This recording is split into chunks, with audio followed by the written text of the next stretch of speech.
The men stopped returning home after dark. One by one, they vanished into the dense woods surrounding the village, only to stumble back days later, dazed and weak. Their faces held a mix of fear and shame, but they wouldn't speak of what had happened. It all started when Akoth arrived. She wasn't from our village, and no one knew where she came from. Her skin gleamed like polished ebony, her eyes sharp as a hawk's, and her movements were as fluid as water. She walked into the village one quiet morning, carrying nothing but a spear and a leather pouch. Akoth was unlike anyone we'd ever seen, a warrior who carried herself with an air of authority that silenced even the loudest men. The village men were drawn to her, like moths to a flame.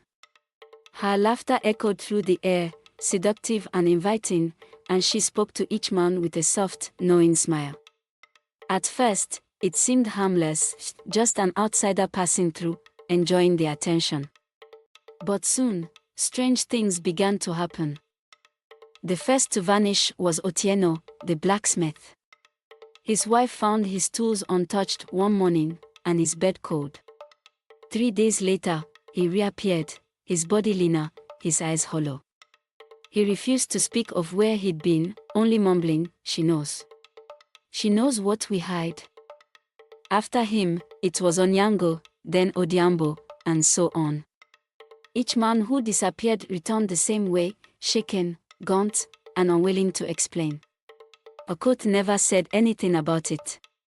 She would simply sit by the river during the day, sharpening her spear, her expression unreadable. The women of the village began to whisper. They noticed the changes in their husbands, how they no longer looked them in the eye, how they shivered at night as though haunted by a nightmare. Some women grew angry, demanding answers, but their husbands wouldn't talk. Others grew fearful, their imaginations running wild. One evening, a group of elders decided to confront Akoth. They approached her as she sat by the fire, her spear resting against her knee. She listened silently as they accused her of bewitching the men, of stealing their strength and secrets. When they finished, she simply smiled, a cold, unsettling smile that made their skin crawl. "I take nothing that isn't freely given," she said. Her voice was calm, but it carried a weight that silenced the elders. "Your men come to me because they fear the truth of themselves. I only show them what they try to bury." No one knew what she meant, but the elders left her alone after that. One night, a brave young woman named Akin decided to follow her husband when he left their hut. She trailed him through the woods, her footsteps light, her breath shallow. She saw him enter a clearing where Akoth stood, bathed in moonlight. What Akin witnessed froze her blood, her husband kneeling before Akoth, his head bowed, his body trembling as he confessed things Akin had never heard before. When Akoth noticed Akin, she didn't seem surprised. She locked eyes with her, her gaze piercing. "Would you like to know his secrets too?" she asked. Akin fled. She never spoke of what she saw, but from that night, no man dared approach Akoth again. At dawn, Akoth was gone, leaving behind only her spear stuck in the ground at the village's edge.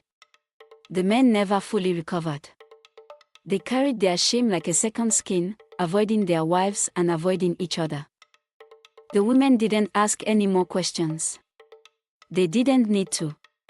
They knew Akoth hadn't just taken their men's strength, she'd taken their masks, their lies, and left them with nothing but the truth they couldn't bear to face. Thank you for watching this video. Subscribe for more and hit the notification button for my new video.